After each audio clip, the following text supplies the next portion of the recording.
It's one person who rejected the... when we interviewed him last year, or when I spoke to Cheteshwar Pujara last year, he was critical of as critical as he can be, of pitches being set up that way in India. He accepted that there should be a greater balance between bat and ball, and while we've seen a pitch that suited him this week, Pujara, first round of the Ranji Trophy, he did say to us that he's not done yet. He did say to us that he wanted to make a return as a Test cricketer.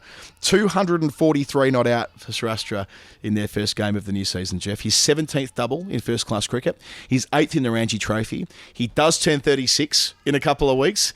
I don't think they're going to recall him, but I'm dreaming. I want Pujara back in Australia next year. Bring him back. Moloko, Pujara, collab. Make it happen. Sing him back to us. He was the key part of India's 2 wins over here, I would say. Dominated more in the runs column in the 2018-19 series, but I'd still contend that India don't draw in Sydney or win in Brisbane if Pujara's not in those teams. Absolutely. In 2021. His 2 slowest half centuries were in the Sydney draw and the Brisbane chase, and I think there was his 4th slowest half century might have been the first innings at Sydney or whatever it was. It was guts from Pujara then, and it was class the previous time they were. And I know he played against Australia earlier this year and it didn't go well, his 100th test and so on, but I'd love to find a way back for him. 30 boundaries, striking at 68. He's been posting all those Instagram videos. Have you seen his social media? No. I don't do a lot of watching cricketers on Instagram. It's not really. Nor do I, but I do follow Pujara, and you know how Coley does those. Well, we've seen in the past those Coley net videos when he's hitting the cover off it, and just the oral experience. Pujara. It all started with Clancy. So it did, yeah. Clancy Cinnamon who was working for cricket.com.au got in the nets and did the Coley compilation in that 2021 series, wasn't it? Might have even been 2018, but it was brilliant. Yeah. The sound off the bat. And Pujara's doing them now himself, so he's just doing his own with a little iPod set up at the end of the net, or a little iPod, that'd be funny. He's got his iRiver out. Yeah. He's recording an MP3. But it sounds great. I think it's implicitly messaging. Send it to you on Friendster. It's got his Indian helmet covered up by a bit of tape when batting in the Saurashtra nets, but it's to suggest to people, I'm evolving as a batter too. I can play these shots. I'm not just, the Rahul Dravid Mark II. Well, he always could. He did play one-day cricket. He did play T20 cricket. He can play aggressively. He just made a decision not to. He hit, as I say, 30 boundaries in that innings. 61st first class ton. Get that out. He said last year he isn't focused on 100 hundreds at all, but just an eye to that as well. The other thing in the Ranji Trophy, we don't cover that too often, Jeff. There's 32 teams, a bit unwieldy, hard to stay on top of. 32, might be 38. It's 4 groups of 8. Right. So you've got your 8 times tables covered? No, terrible at 8. That's 32. Okay. And it included this week a game where, for Bihar against Mumbai, a 12-year-old made his first-class debut. Which why not? I couldn't miss this. So Vaibhav Suryavanshi, sorry, I've taken 2 goes. Suryavanshi. Made his debut. Left-handed batter, 12 years and 284 days, born in March 2011. What were you doing in March 2011? March 2011. Let's put me on the spot. End of the Ashes 10-11. You wouldn't have been working in cricket. No, I wasn't. I'd just polemic I'd writing. just come back from living in Argentina. Okay. And I hadn't even started polemic writing. I don't think I started that till October that year. Yeah. March 2011, I was still very much in Swanee's office. I wasn't far away from moving to England for a stretch. But I was probably at Golden Plains. Okay. In March 2011. I was probably sitting on a couch in the Supernatural Amphitheatre watching, I don't know, Joanna Newsom or something. Well, Vaibhav was being born in March 2011. I was watching Cat Power. It might have been Cat Power with Jay Mascis doing a guitar, which was pretty sweet. Sea of Love cover hopefully got a run in her set. So I'm surprised he's the youngest first-class player since 1986 in India. I'm surprised there's a caveat there. I just assumed if you're a 12-year-old lad, you're probably the youngest, but seemingly not. He nearly made the under-19 World Cup squad. The World Cup starts in a fortnight, I think, in South Africa. Wow. So he's a prodigy. And how's this? In his debut, they get beaten by innings, but Bihar make 100 in the first innings and 100 in the second innings. I wonder whether that's ever happened. So with Andrew Sampson, let us know. So a 12-year-old playing on debut and 2 innings of exactly 100. Our lad opened the batting. He made 19 in the first innings with 4 fours. He was eventually out to Shivam Dubey, who's an Indian representative in white ball cricket. And in the second innings, he made 12. So, 31 out of 200, if you look at it in that frame, isn't a dreadful opening to his professional career. And I suppose we'll keep an eye on him as he makes his way through. But, yeah, not much else on the Ranji Trophy other than Pujara bulk runs and a 12-year-old playing, but that season starts again. Afghanistan. Give us another story. Give us a wave. This is more, yeah.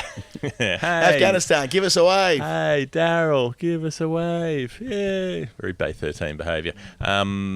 This kind of came through about 10 days ago, and then there was an update today as well about pulling the no objection certificates for 3 of their star players. So Mujibur Rahman, who's played a lot of Big Bash, and people remember him getting absolutely carted by Glenn Maxwell during that innings, and the losing runs came off Mujib, didn't they? As I think Maxie said, he knew he was going to finish it with 3 sixes because he knew where he was going to bowl, and proceeded to do exactly that.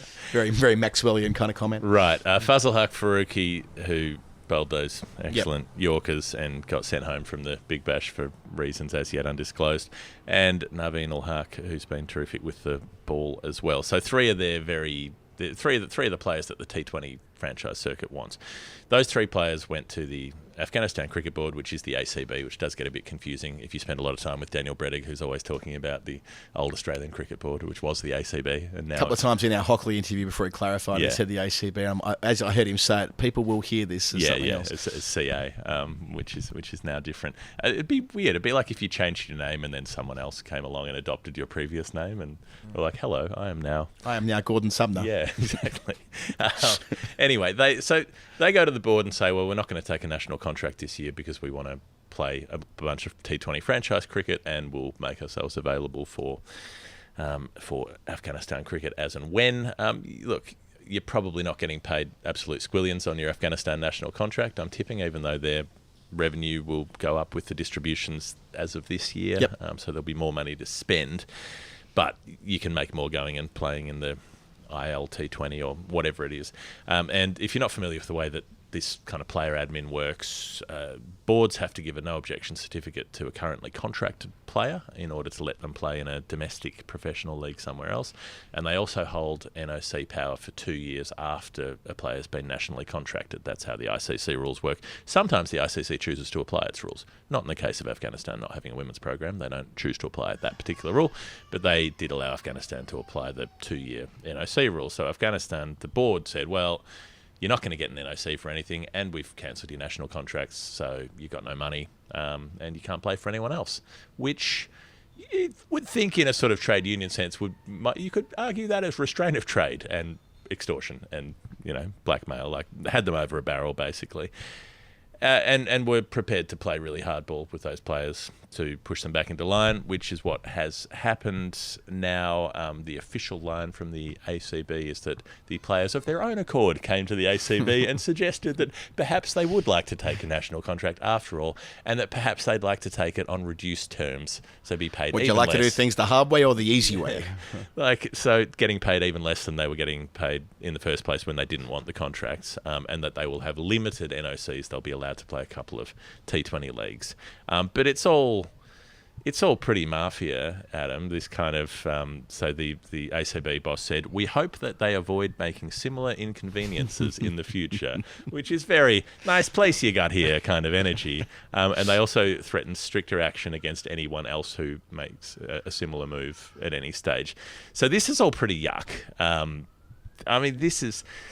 We've generally had this position of the ACB being cast as the good guys who are unfortunately being pushed around by the Taliban, and there's nothing they can do about it.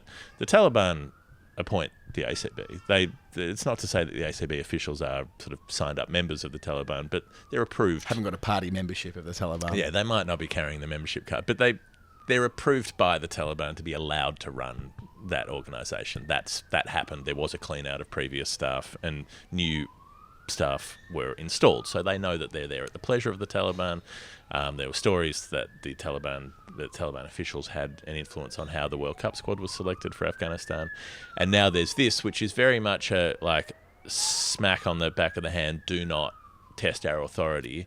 You play for the country first, and you take whatever we pay you, and then we will let you make some money if you play ball with us. Interesting that there's so much criticism of the Taliban, or at least implicit criticism from the existing Afghanistan players. Like, I'd imagine the divide between the authority, the administration, and the playing group is going to grow yet further here. I just ponder whether we might end up in a situation where the Afghanistan playing group say we're not willing to play for the country anymore. Like, we'll play as Afghanistanis, as it were, like a World Series cricket style thing where it was the Australians playing the West Indians. Whether they might reach a point where they're not actually willing to play for the national flag, given a lot of them still play under the old flag. Well, this is it. Well, true, and they're effectively in exile, right? The players don't live in Afghanistan anymore. For the most part, the most part, their families don't either. But yeah, this kind of situation, you can see where you can imagine where the players will bind together and get yet closer, because so many of them rely on supplementing their income through the T20 circuit. And if they feel suitably aggrieved, they might start moving away from playing for the national team. That's an extra element I hadn't really considered until now. I would say that's unlikely because of the way that the money's flowing. So the increased allocations happened this year. Afghanistan, from memory, it's something like 18 million US that they're going to be getting annually as their allocation for the next for the period of the next broadcast deal, which is 4 years or 5 years. And that money is being paid by the ICC directly to the Afghanistan Cricket Board under the control of the Taliban. So that's they then have carte blanche over how to spend that. The Jeff Allardyce ICC boss line, incredibly weak line, was that we have no right to control how member countries allocate their funding. As in, we can't tell them to spend it on a women's program, for instance, because they're constrained by the laws of their country. That kind of absolute nonsense. And of course, that comes from the board. Allardyce is he's the mouthpiece. He's saying what's being told. But he's still the one saying it. And I think he should. I think he has to take responsibility for that. Yeah. I don't think you but get just away in terms with of that. people understanding that his role as chief executive, it's more beholden to the interests of the board than most organisations. It is, but I think if you're the person standing up saying it, you take responsibility for what's being said. That's not a shoot the messenger thing. If you're the boss of the organisation, it's not his choice, but it's his choice to be in the job and be willing to convey that message. I guess that's more the point. If you're choosing to be the boss of the ICC, you're doing so with eyes wide open about who ultimately decides what latitude you have. Yeah, and so look, it's a vote at the board table. There are countries at the board table who are very happy to have Afghanistan there and who have no interest in actually enforcing the ICC's charter or making sure that Afghanistan stays in line with, basic human rights respect in terms of allowing women and girls to play any part in the national life in that country. That's the situation that they're in, but it's interesting that this is the first time that we've seen the national board moving against men's players and really pushing down on the high-profile nationally contracted men's players. And I think that's that's a significant move that's happened at this point. Yeah, that's got more to play, I think. That might be a reference point that we look back on in a couple of years. Jeff, you've also been looking at Zimbabwe, nearly having had a dreadful run through the second half of 2023. They've nearly knocked off Sri Lanka, which isn't for nothing. In an ODI, the first one got washed out. The marvellously named Joy Lord Gumby made 30 opening the batting. Craig Irvin there, as usual, made 82. Zimbabwe made 208, and Sri Lanka just chased it with an over to go. 8 wickets down. Jeffrey Vandersay from Vandersay Industries. He's back. He's back. He made runs. He made like 20 odd at the end. He played a scoop at one point in the second last over. Cricket's better for Jeffrey Vandersay. Yeah, bowling in the servo speed dealers, that he picked up on a drive down to the surf coast. Stopped in at the BP on the Princes Highway down to Geelong. Got himself a pie and a banana Big M, and he went, a decent pair of shades for $12. I'm going to wear those to bowl in the World Cup in 2019. With Chimera, who Dushyantha Chimera, love him, love his bowling. Gets up bowler. Gets up, and he whacks a few down the order, which he did here at number 10. They smacked a few boundaries in the second last over and got Sri Lanka over the line. And Janith Lianage, who has played very little cricket for Sri Lanka, he's 28 years old, playing his second Sri Lanka match, made 95 in the middle order. So that series is up and running too.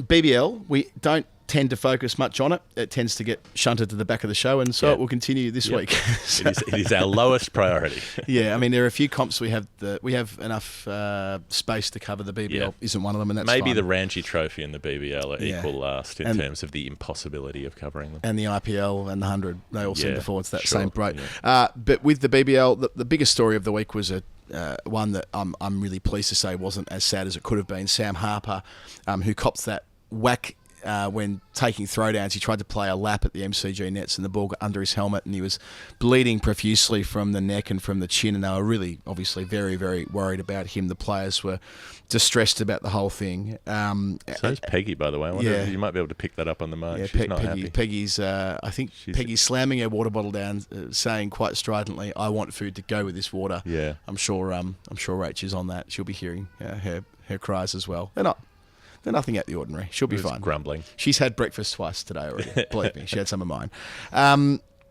But yeah, the context with Harper is that it's not his first head knock. Indeed, it's had lots of concussions. One of those in 2017 was an absolute shocker when Jake Lehman's bat hit his head. And in really awkward circumstances when playing a shot when he was wicket keeping. And that not only kept him, I didn't realise how serious this was. He did an interview that's re-emerged this week last year talking about the state he was in. He, for 3 weeks, had to pretty much sit in a blackened room. He couldn't open his eyes, couldn't walk straight afterwards because where he got hit in the head was affecting his nervous system or whatever that connection is between being able to walk. He was retaught to walk very quickly, and obviously he's back playing professional cricket. Made a wonderful 100 against South Australia just before Christmas that got people saying, well, Sam Harper, he could be a future Australian player. He's got every shot in the book. He's clearly very talented, been playing domestic cricket for a long time now.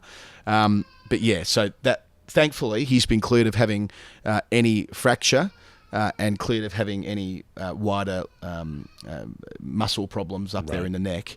So he'll be back in the fullness of time. But still, that's the sort of thing when it seems like some players just have some have a I don't know, a disposition for being hit in the head, like Will Pucovski to his teammate at Victoria. Like just a shocking run of luck in terms of.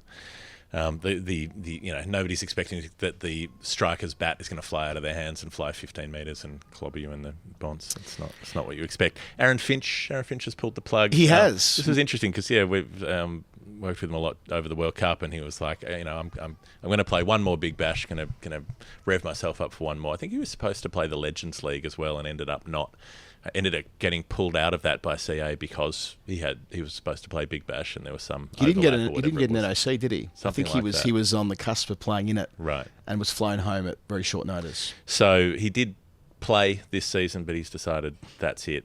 He's pulling the pin. He'll have his formal farewell lap on the 13th. I think that's nice, by the way. Given the Renegades are struggling, they've won one game in the season. It's only right that they give him the chance to play. He's not in the side right now. Yeah, he's out of the team, and they're giving him one more game, a farewell game. Why not? He's been a champion of the Big Bash, the second most runs ever in the competition. Led the Gades to victory against the Stars back in the season of 2018-19. That thrilling finish, might have been 19-20. Either way, that thrilling finish at the end where he as fielding captain managed to squeeze the Stars and get the win. So, and he's been an icon of that team. He's a one-club player, played in every single season of the Big Bash. So, Aaron Finch, he's not going to play any more domestic T20 comps around the world. This is it. He's got the door open for the Legends and the retired guys' leagues, but not going to play in any of the stuff for the active players. So, yeah, a really long career. He's had a couple of different retirements, and this is the last of those, and he'll get that one last game at the Docklands on the 13th of January. And Glenn Maxwell's been doing Glenn Maxwell things, a couple of the shortened games where he's had the winning hand, including the one the other day where they needed 3 off the last ball, so he played a switch hit as a left-hander to backward point where it hit a fielder, ricocheted off him into a gap in the field down towards deep third, which meant that they were able to run 3 from the last ball of the game to win it. Very Glenn. Very, very Glenn. 32 not out off 15 balls against the Renegades, 35 not out off 18 against the Hurricanes. I think that was the Ricochet game, the Canes one it might have been. Well, it gives them a chance of making the finals, Like I went through the table before recording and, down the bottom, the Gades and the Thunder have only won 1 game each, and the Strikers have got 2 wins, which really means it's going to be the Hurricanes with 3 wins or the Stars with 4 wins. One of them's going to make the 4, and then you go into a McIntyre Final Four system. Right. Second semi, first semi, prelim, grand final, how it should be. After that, so yeah, they could sneak into fourth. Which, when you consider how they started the season, both Victorian sides were going like bustards. They've dragged it back, and two of those wins were Maxwellian in their complexion in rain-reduced, as you say, rain-reduced fixtures. Pretty much every season, women's and men's. Why are the two Melbourne teams so bad most of the time? There are theories on this, and it goes to the administration, the way the sides were brought back under the Cricket Victoria banner. Remember, they were separate with separate boards, and then CV took them back over again, and that correlates to when they've started going shitly again. So anyway. I thought they were pretty bad in the first few seasons. But yeah, the Stars made the semi-final about 5 times in a row. Okay. And made the final once as well, I'm pretty sure. Right. And then they tanked. And then they started conflating that with the women's Stars, who've always been awful. That's true. In terms of runs, Matt Short, 351 runs at 70, a strike rate of 156. His time is clearly now. Like, they've got to start picking Matt Short for Australia in, I think, both white ball formats pretty much straight away. Aaron Hardy. I like that also that he's opening with Darcy Short. So you got Short and Short together at the top of the order. Pair of shorts. Yeah, very good. But there's Aaron Hardy, who we've been talking up for a couple of years now. He's second for runs. Lynn Sanity in third. Fraser McGurk, who's clearly the Maxwell heir, 213 runs at a strike rate of 164. Only Lynn and Maxwell have a higher strike rate than Fraser McGurk and Maxwell. You can see Maxwell's anointing Fraser McGurk into his spot in those white ball teams whenever it is that he stops playing for Australia, which is a nice thing. Barrett really enjoys learning Australianisms and having the authority on them. So he was very proudly telling me that when Isha, his wife, had asked why they'd referred to Fraser McGurk as the rooster, he was explaining the concept of being a rooster in Australian culture, being like, a sort of strutting alpha male and all the rest of it. And he was like, I know what this means. And I was like, no, they call him that because his name's McGurk. McGurk. And he's like, he was very disappointed because he thought both things might be true. He thought he'd nailed a bit of the cultural zeitgeist. But McGurk's got that number plate, doesn't he, on his Flash sports car, which is like, it's something ridiculous, like it's his nickname or it's his total high score. Or he's a Larry guy. Okay. He obviously started again and done well at South Australia this year with the ball. Xavier Bartlett's averaging 12. He's only 25. Running for president. He could end up Bartlett for Australia. He could end up vaulted into that World Cup squad. Again, we said it with the women. He's playing with the Heat. The Heat are undefeated. That's the other side of the table, by the way. Heat undefeated, and there is another side that's doing well. Perth Scorchers 1 loss, the Sixers 2 losses. So they'll be the Even the if top I had 3. watched not a minute of it this year, I would still say Perth? Probably. Perth? Yeah, probably. Probably Perth. Probably the Heat, table. probably Perth. And Dim Sims is Tim Sims. The forgotten man of the last 12 months. He was very much a pandemic player for Australia, wasn't he? Yeah. In all the extended squads. He's taken a bunch of wickets, not many for the Thunder, despite them going dreadfully. And Tall Paul Walter is becoming a cult hero. Essex fringe player until a couple of years ago outside of the T20 stuff. Gets this opportunity to play in the Big Bash. He's 6'10" or whatever it is, and taking wickets. He's been there he's got the third most wickets in the comp, and he's been out there at the end of 2 close chases there for the Brisbane Heat, and he'll be playing finals. So, who knows? At 29, maybe playing well in the Big Bash might be enough to get him into that England white ball team that's going to experience a fair bit of turnover between now and the World Cup, you would think. So, all you can do is make runs and take wickets and get your chance around the world, and Paul Walter has done that. Just be a terrifyingly massive dude. How would you convey 6'10" in centimetres? I have no idea. Taller than Peter Street. Yeah. There are a lot of 2 metre Peters. Yeah. Fulton, Street. Street. There's another one. There are many more. There's another one. Anyway, he should be called Peter Walter. So he could. We should change his name by deed poll. Peter Gordon Sumner Walter. Tall Paul, 2 metre Peter Gordon Sumner. Adam Collins, ACB. Now, so if Tall Paul takes us back to England, a bit going on there this week with Yorkshire. It's always a Yorkshire story, isn't there? They really are. I don't know. They're like that friend you have where you're like, well, you could give him one more chance. Let's see if he pulls himself together. And then they're like, I just crashed a car into a donut shop. And you're like, oh, Yorkshire. Just get out of there. So they're going back to. Are they confirmed as going back to Colin Graves, or is it? Probably are they briefing that they're probably going back to Colin Graves? No. And can you in 30 seconds explain what going back to Colin Graves means? A consortium designed to help pay off all their debt, which is partly a function of losing all their sponsors after the parliamentary hearings in 2021, the Islamic hearings. They're in a world of pain still financially, and Graves and co, I don't know who co constitutes, are trying to take the club back over. Graves was chairman between 2012 and 2015, when a lot of the Azim Rafiq, a lot of the players from the Azim Rafiq era are playing there, and they've since accepted responsibility either by publicly apologising to Azim or not fronting and not challenging at the CDC. They accepted some of the charges at the disciplinary panel that they had been an institutional. Well, they didn't attend, right? So a lot of them didn't go to the CDC. Whereas Michael Vaughan went there and had.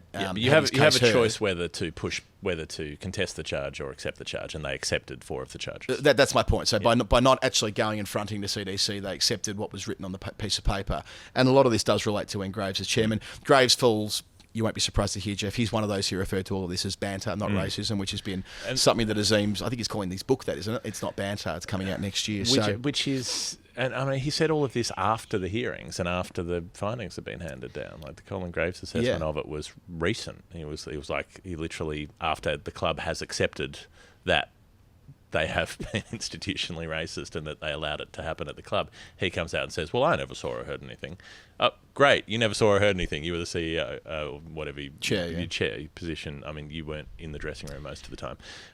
So either you weren't there or you were willfully blind to it. But who cares? Like it's just such an irrelevant thing to say. And then to say that, oh, well, there might have been a bit of banter. That's the whole point. We just did years on why that's not what it is. Like there has been a very long and detailed process explaining why that's not what it is. And then you're like, I've completely ignored the results of everything that has happened over the last few years. Also, I would like to run the club again.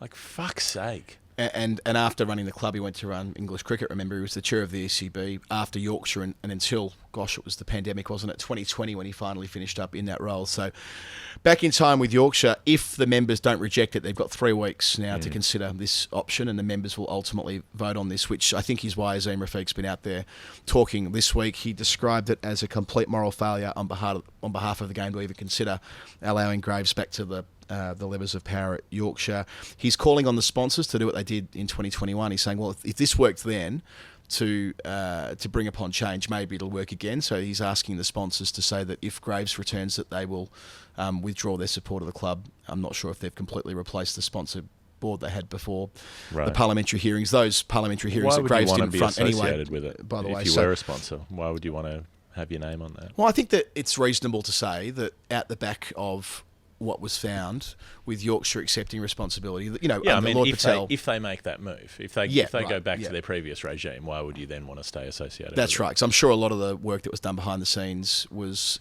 We've changed, baby, we've changed. We swear, we promise, we're different now. Yeah, well, work was done behind the scenes to do as much as they could in a short space of time, but yes, it does feel like we're going into a bad place there again. A lot more to come. We'll try and do more on this when I get back to the UK, which is tomorrow, which is why we should probably wind up this show. Maybe you can get back in the hammock. I'm planning on spending some time there when Peggy has a nap this afternoon, and then you'll go back to Melbourne, and then we'll reconvene in Melbourne in the final week of February when we go to the Sports Commission Awards and all of that. Who knows? We might even win the thing. It's hard to see us winning it, but we might. We're the only independent run podcast in the Final Four, so we'll be the cool runnings of the podcast awards. We'll carry our bobsled across the line, and we'll win the hearts of the crowd and nothing else. Save that for the victory speech, Jeff. But no. In all probability, we'll have a very nice time at that. It's great to be in the Final Four. It's been great being back in Australia. I've really enjoyed my time here. It's been wonderful being able to sit next to you recording these podcasts rather than looking down the screen, as we will be again soon. But you know what? We're used to that. That's how we do most of it. That's our default setting, being online. Lots more to come. Interviews, story times, daily shows as of a week and a half from now with Jeff and Barat doing the West Indies Australia series. I'll be doing more of the England-India stuff that follows. And... we will talk to you again very soon. If you enjoy our work, as we said before, patreon.com/The Final Word. And thanks ever so much to CBUS for being such great supporters of us, and to every one of our listeners, those that came out at Melbourne and Sydney, those who didn't, those who will be there at Adelaide, and everyone across the world who have decided to make us part of their cricket appetite. That was good. That was very smooth. That'll do. Cricket appetite. Cricket appetite? Whatever. Diet. Cricket diet. Cricket diet. I have a strong appetite for cricket. For cricket podcasting. I wish to consume cricket. All right. Enough. Okay. Bye. See you later.